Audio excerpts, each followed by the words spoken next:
Dans les derniers instants de l'hérésie d'Horus, l'empereur Dieu pressentit qu'il ne serait bientôt plus là pour guider les siens.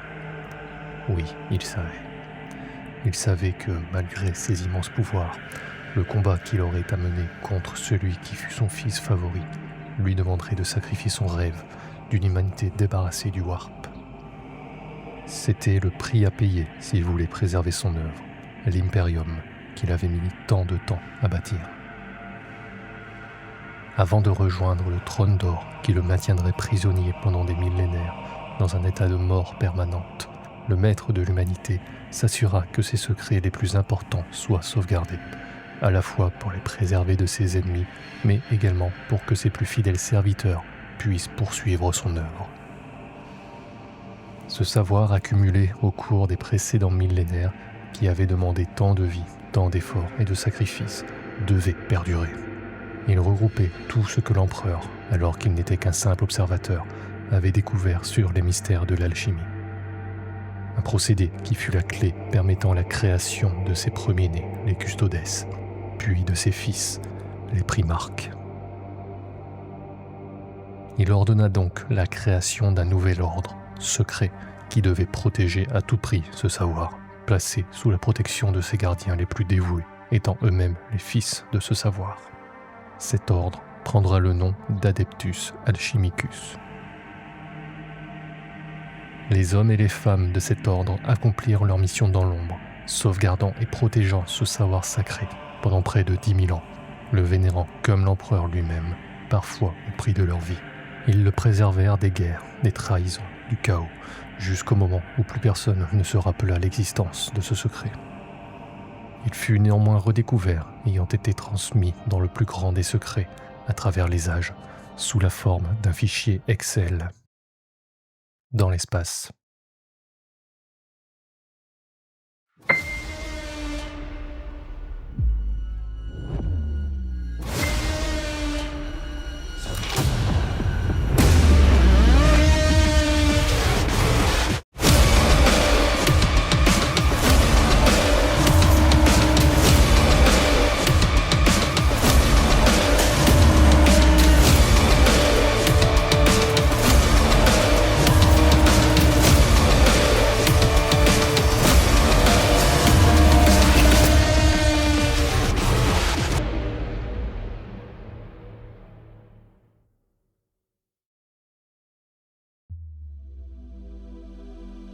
Bonjour à tous et bienvenue dans cette nouvelle vidéo. Nous allons aujourd'hui nous concentrer sur un point particulier de la chaîne de production, les réactions composites. Pour rappel, ce sont les réactions qui rentrent dans la fabrication du Tech 2 en utilisant des minéraux lunaires. Nous avons déjà vu tout cela en détail dans mes précédentes vidéos, je vous y renvoie si vous avez besoin de plus d'informations à ce sujet. Donc pourquoi se concentrer sur ce type de réaction ? Eh bien parce qu'elle présente certains avantages, intéressants surtout pour les débutants et les joueurs ayant peu de moyens. Le premier avantage est que c'est une activité industrielle plutôt simple, facile à comprendre, qui utilise un nombre réduit de matériaux et d'étapes, qui demande peu de skills et des investissements plutôt modérés pour démarrer. Vous pouvez en effet commencer tout petit avec quelques blueprints et quelques lignes de production sur un seul personnage. Le deuxième point est que les matériaux composites sont pas mal demandés sur le marché. Comme ils sont utilisés pour faire des objets Tech 2 qui sont eux-mêmes très demandés et qu'il n'est pas possible d'en fabriquer en high-sec, vous aurez toujours un débouché pour vos productions, bien qu'il puisse y avoir un peu de concurrence. Les BPR sont également trouvables facilement sur le marché à des prix très raisonnables et sont immédiatement utilisables. Vous n'avez pas de recherche à faire dessus, ni de copie ou d'invention. Les marges peuvent également être intéressantes si l'on s'y prend correctement et cela peut s'avérer être un très bon tremplin pour passer à la fabrication de Tech 2 progressivement et appréhender petit à petit des productions qui nécessitent plusieurs étapes de fabrication. Petit conseil pour les débutants, comme vous devrez vous rendre au minimum en low-sec pour faire des réactions, vous serez donc confronté aux contraintes logistiques et aux dangers des espaces non sécurisés. Ça peut être un bon apprentissage, mais c'est évidemment plus risqué que le high-sec. Ce risque peut toutefois être fortement réduit si vous rejoignez une grande alliance de nullsec qui contrôle et protège un vaste territoire. Le prix à payer pour cela sera cependant une logistique beaucoup plus lourde et complexe à réaliser, ou plus chère si vous la sous-traitez à quelqu'un. Techniquement, tout ce que je viens de dire est aussi vrai pour les autres types de réactions. Celles-ci sont même un peu plus simples puisqu'elles ne demandent qu'une seule étape de fabrication. Cependant, ces autres réactions sont globalement moins demandées que les composites, ce qui est logique puisqu'il est moins fréquent d'utiliser du Tech 3 ou des capitaux que du Tech 2. Vous aurez donc moins de chances de vendre vos productions rapidement et de faire des marges intéressantes, bien que ce ne soit pas impossible. Dernier point, et c'est là le cœur de cette vidéo, les réactions composites possèdent une particularité unique qui, à ma connaissance, n'est pas très connue ni très utilisée et qui peut être particulièrement intéressante. La possibilité d'utiliser l'alchimie.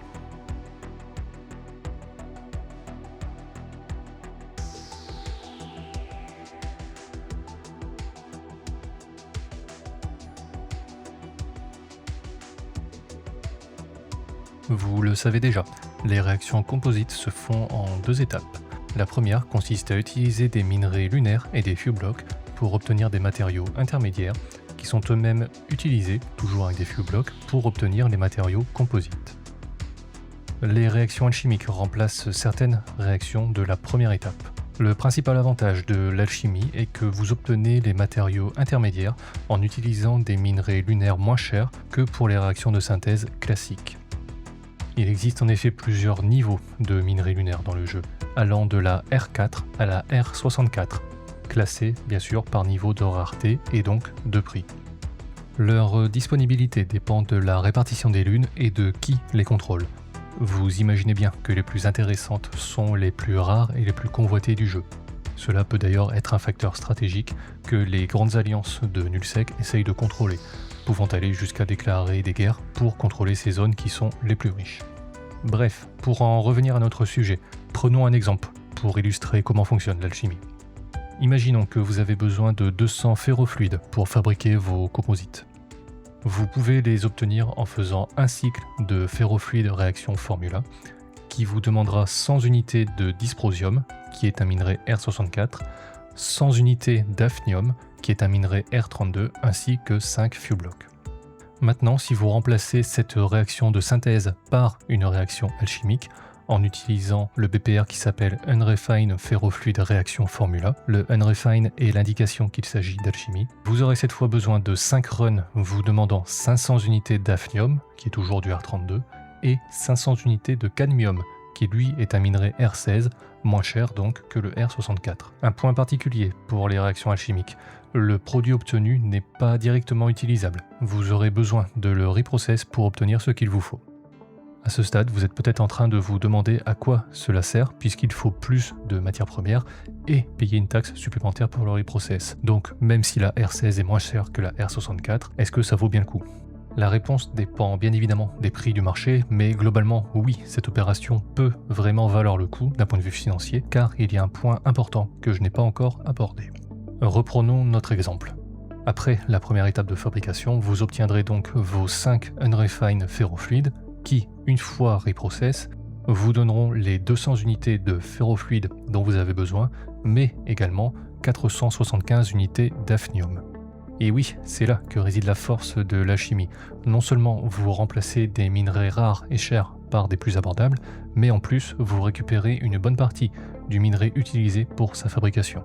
Dans notre exemple, nous avons utilisé 500 unités d'hafnium et nous en récupérons 475. Ce minerai que vous récupérez peut être vendu immédiatement pour augmenter vos marges, mais il peut surtout, et c'est ce que je vous conseille de faire, être conservé pour une future production, ce qui vous demandera donc moins de matières premières à acheter, ce qui diminuera vos coûts d'achat et de transport, ce qui, au final, augmentera votre marge. C'est selon moi la meilleure chose à faire si vous produisez régulièrement des composites. Après un investissement initial, vous aurez un stock quasi constant de minerais lunaires qui vous permettra de relancer des réactions à moindre coût, ce qui vous permettra d'augmenter vos marges et, avec le temps, les quantités produites sans devoir réinvestir énormément à chaque fois. Pour vous donner une petite idée, il m'arrive assez souvent d'obtenir une marge comprise entre 20 et 25% pour une production de composites qui utilise l'alchimie et le stock que je possède, ce qui est déjà assez intéressant. Malgré tout ce que je viens de dire, l'alchimie n'est pas une solution miracle, évidemment, et possède quelques inconvénients. On peut dire que le premier inconvénient regroupe les contraintes liées au setup. C'est-à-dire que vous aurez besoin de BPR spécifiques qui ne servent qu'à l'alchimie, en plus des BPR de réaction classique. Vous devrez également avoir accès à une raffinerie qui permet le reprocess pas trop loin de là où vous faites vos réactions, idéalement dans la même station, mais ce n'est pas toujours le cas. Et pour que ce reprocess soit suffisamment efficace, vous devez avoir le skill Scrap Metal Processing au niveau 5. Le niveau 4 est vraiment le strict minimum, mais je vous conseille vraiment de le monter à 5 si vous vous lancez dans les réactions alchimiques. Le deuxième inconvénient est que l'alchimie demande également plus de cycles de production qui durent plus longtemps, vous demandant d'avoir plus de slots utilisés pendant une plus longue période. Par défaut, sans bonus TE, les réactions alchimiques durent 6 heures pour un run, contre 3 heures pour les réactions de synthèse. Enfin, l'alchimie possède des limites intrinsèques, c'est-à-dire qu'il n'y a pas d'équivalent alchimique pour toutes les réactions intermédiaires. Certaines réactions alchimiques ne permettent pas de récupérer les minerais utilisés, ce qui les rend un peu moins intéressantes, même si elles sont peu nombreuses. Et pour finir, le stock récupéré avec le reprocess peut vite représenter une somme importante qui est immobilisée en permanence et que vous ne pouvez pas utiliser pour autre chose sans perdre l'intérêt de cette méthode. Vous l'aurez compris, l'alchimie peut être très efficace, mais ce n'est pas une formule magique qui vous fera gagner des milliards d'ISK sans rien faire. Elle a son propre mode de fonctionnement et ses limites, mais peut évidemment être bien plus rentable que la méthode classique qui utilise la synthèse. Non, pas celle-là. C'est une méthode alternative de production qu'il faut connaître et savoir utiliser quand elle est utile. C'est là que ça se complique, car pour savoir s'il est plus intéressant de passer par l'alchimie plutôt que la synthèse, il faut pouvoir comparer beaucoup d'informations, comme les prix d'achat des matières premières, les coûts de fabrication, pour quelle quantité, combien de matériaux seront récupérés au reprocess, quel impact si vous achetez ou vendez à Jita ou à Mar ou ailleurs. Bref, c'est très compliqué d'estimer cela sans aucune aide, et comme il n'y a à ma connaissance pas d'outils librement accessibles sur internet qui permettent de faire cette comparaison et donc de trancher, j'ai justement mis au point un fichier Excel qui remplit ce rôle et que je vais vous partager et vous présenter tout de suite.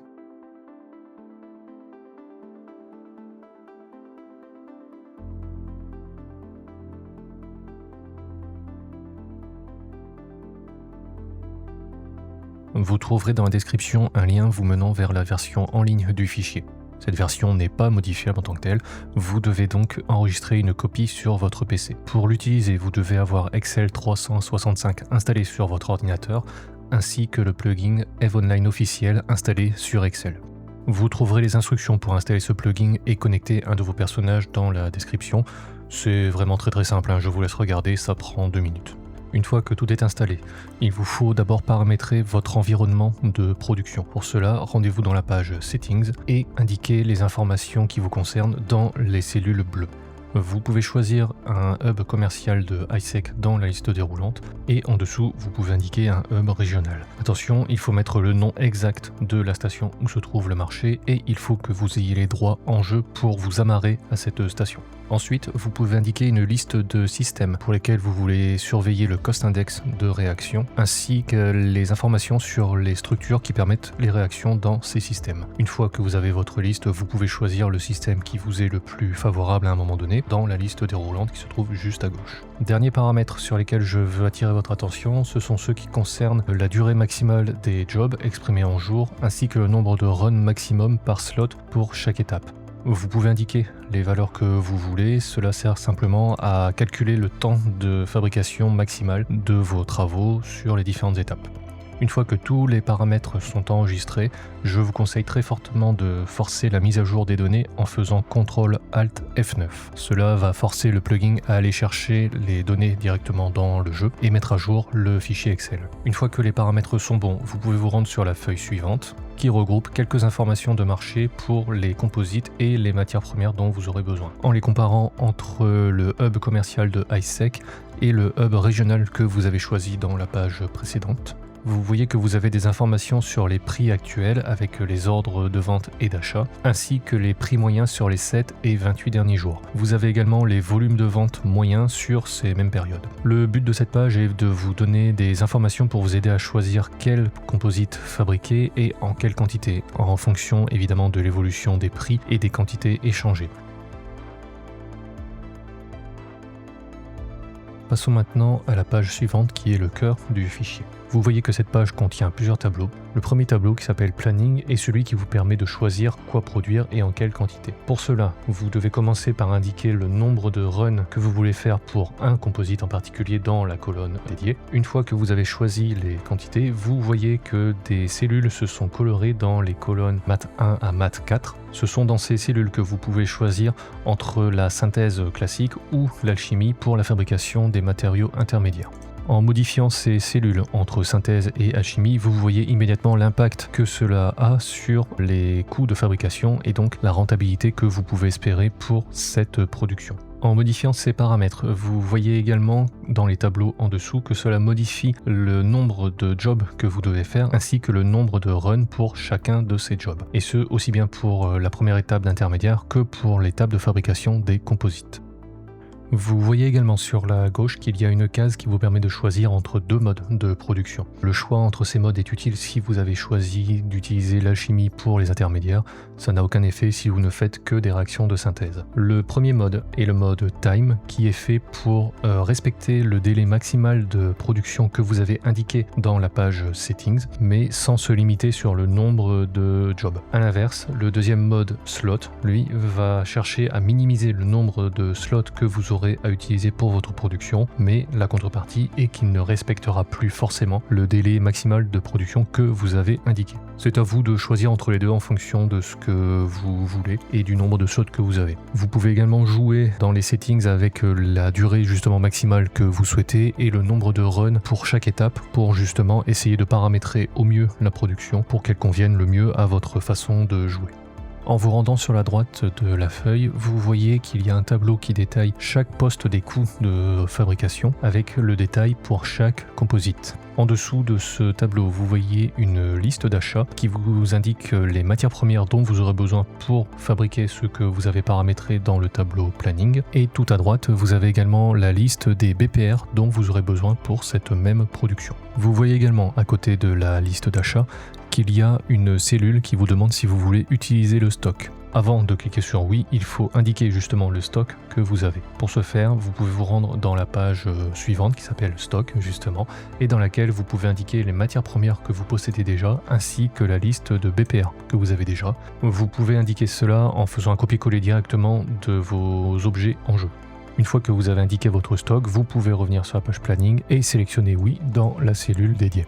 Vous voyez que cela vient mettre à jour instantanément la liste d'achats en déduisant le stock que vous avez indiqué des matériaux que vous devez acheter. Cela vient également mettre à jour les coûts d'achat ainsi que les coûts de transport, ce qui mécaniquement vient aussi modifier la marge que vous pouvez espérer pour votre production.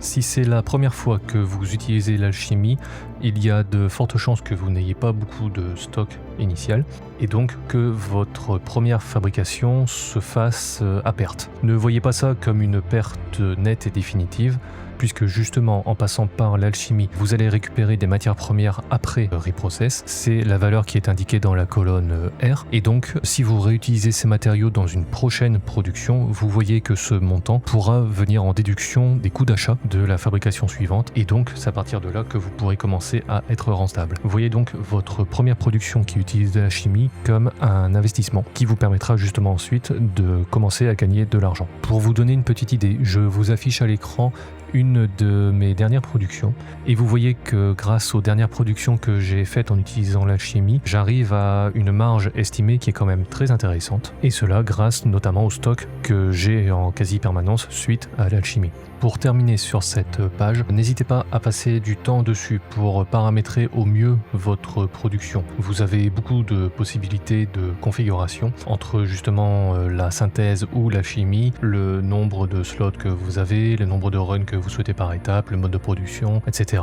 pour justement essayer de trouver la configuration qui vous convient le mieux, aussi bien pour maximiser votre rentabilité que pour s'adapter à votre façon de jouer et de produire. Évidemment, si vous faites des cycles de 3 semaines, c'est pas vraiment la même chose que si vous faites des cycles de 48 heures. Mais ça, c'est vous qui voyez, il n'y a pas une seule bonne solution. L'essentiel étant que ça vous plaise et que vous gagnez de l'argent. Maintenant que vous avez paramétré votre production, vous pouvez vous rendre sur la dernière page qui vous permet justement de suivre votre production. Elle vous permet de générer une liste détaillée de chacun des jobs que vous devez faire avec le nombre de runs par job pour les 2 étapes. Donc cela vous permet de voir où vous en êtes et d'indiquer vos coûts réels de fabrication, vos coûts de transport, de reprocess, frais de mise sur le marché, etc. afin de suivre justement votre production et de voir combien vous gagnez réellement. Cette page utilise une macro pour générer justement ce détail, macro que vous pouvez activer en cliquant sur le bouton dédié, mais vous n'êtes pas obligé de l'utiliser si vous ne souhaitez pas utiliser de macro. Vous pouvez également indiquer un historique sur le tableau tout à droite qui vous permet de suivre justement vos productions passées, ce que vous avez fabriqué, en quelle quantité, combien ça vous a coûté, combien vous avez vendu et donc combien vous avez récupéré de marge. Voilà, ce n'est pas du tout obligatoire mais je trouve que c'est assez pratique.